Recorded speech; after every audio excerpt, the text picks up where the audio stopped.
How's it going, Eliminators? Today we're going to be continuing on our 4x4 snowblower video series, so let's get right into it. So an update from part 1, we did end up getting the sprockets off of both axles, which allowed us to remove the back of the chain box off so that we could get the bushings out of them. But we ended up running into a slight little problem getting the sprocket off on the right side. So here's the sprocket from the left side that just simply pulled off. The sprocket on the right side, however, when we put the puller to it, unfortunately it cracked.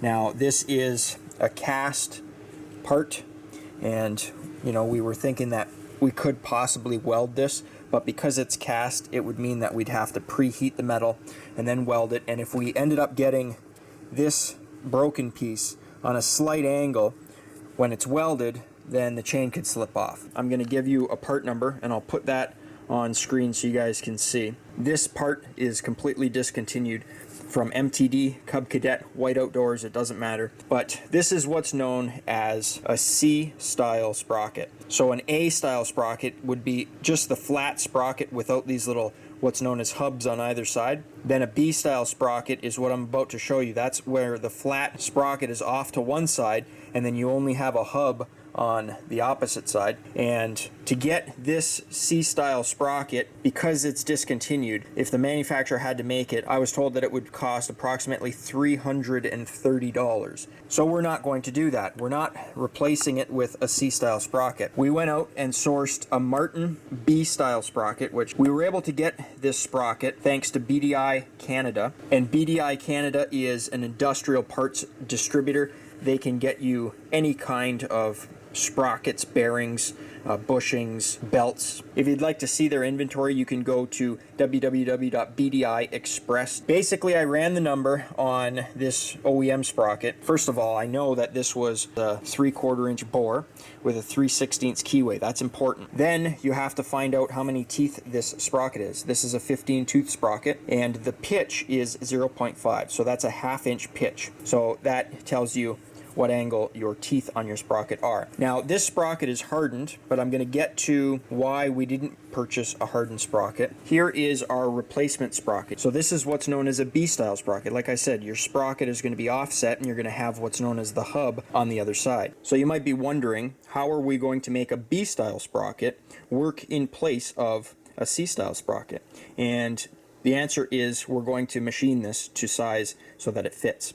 But we have to remove material here, and obviously we're going to have to add material on the right side. So we went out and purchased a 3/4 inch hub that has a 3/16 inch keyway. So this is pretty much a custom job, and that gets back to the point of us not purchasing a hardened sprocket. So the OEM sprocket is hardened, and the one we're going to be using, the Martin sprocket here, is not hardened. Now that's going to make machining it a lot easier, and we're essentially just using this inner piece, and we're going to get what is essentially a 2-piece C-style sprocket by using a B-style sprocket with a hub. And if we wanted to, we could go ahead and weld the hub to the sprocket, but I really don't think we need to, because the hub is just going to be to set our depth, and the sprocket is going to be held in place by the key. So it should work. We do have 12 brand new flange style bushings, and you guys can also see that we have some new pulleys as well. Now these pulleys are Oregon pulleys. There's your number, 34-001. You guys can see they're about $13 each. So here we have approximately $120 in bushings. We have like $25 in pulleys, and then our sprocket here, that cost us $17 thanks to a BDI business account. The hub was like $8, and then the washers were $3.47 a piece, I think, and we have 3 of those. So you guys can see this is an expensive repair, but once this is done, it should take care of all the play in the drive, and I should be able to kind of give my customers a guarantee that there won't be any drive issues. And just quickly, here are the part numbers for the stuff that I ordered. So the hex flange bushings are a 741 or a 941-0598.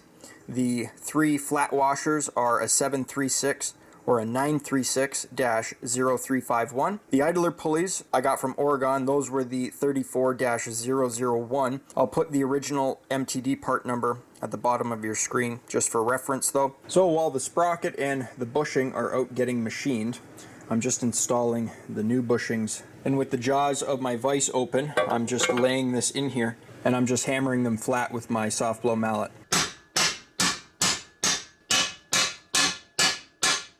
And I'm just looking for them to be nice and flush with the edge here. So those are good. Now, if you'll remember when we tore this thing apart, the bolts went from the inside out. The inside piece has these little grease fittings right there. I've gone ahead and just poked the little ball bearing check valve in there to make sure that when I do go to grease them, it will work. And these just put grease on the chain underneath the idler there. And before I get too far into reinstalling all of the drive components, I've just flipped up the machine here and I'm going to pull the access panel just to get an inspection on the friction wheel and the bottom end. So let's have a look here.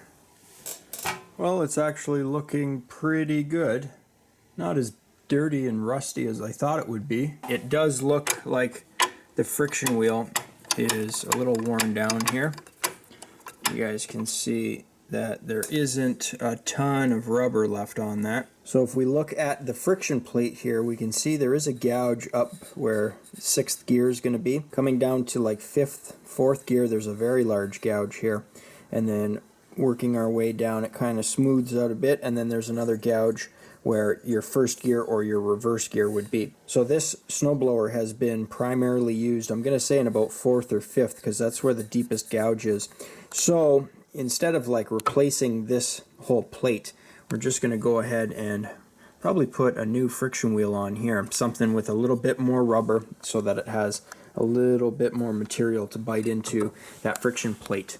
So by the looks of things, I'm going to have to start tearing stuff apart on the inside here. The only thing that bothers me is coming up to the axle. Now that I have it flipped up and I have the weight off of the axle itself, when I move the axle and the bushing, there is play, and that is on both sides here.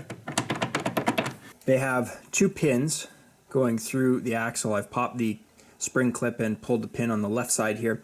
I'm going to do that on the right, and then what I'm going to try to do is get this axle inside of here free, see if I can slide it out, and these sprockets are going to pop off. Looks like we have a couple thrust washers here, and we have this center shaft that is just basically a spacer. But what I'm going to attempt to do, because these bushings, just like the chain boxes, they're pressed from the inside out.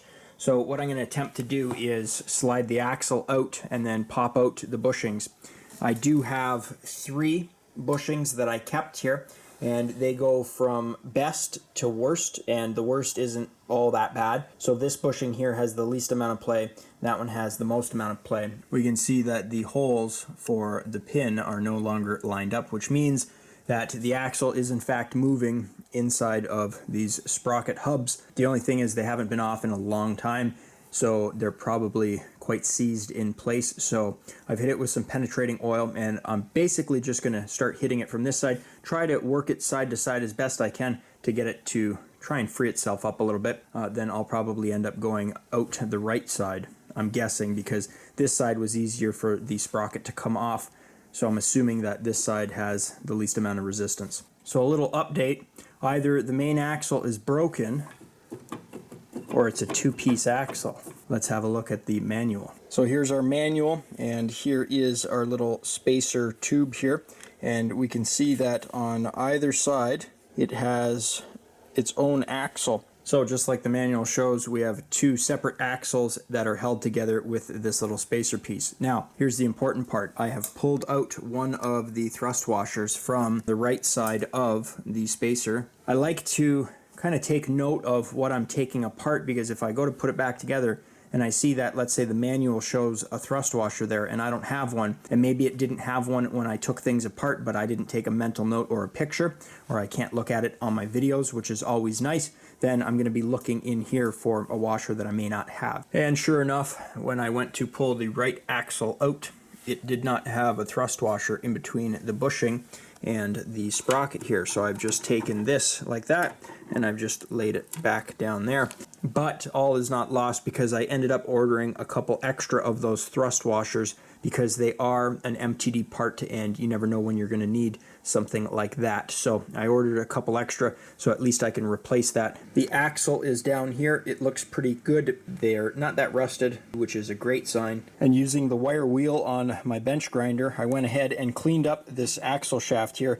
You guys can see huge difference. So there is a little bit of pitting, but it's not that bad. And I have the new, or I guess I should say reused, bushing installed in the shaft, and there's absolutely no play on that one. So this was the best one, and then like I said, this was the second best, third best.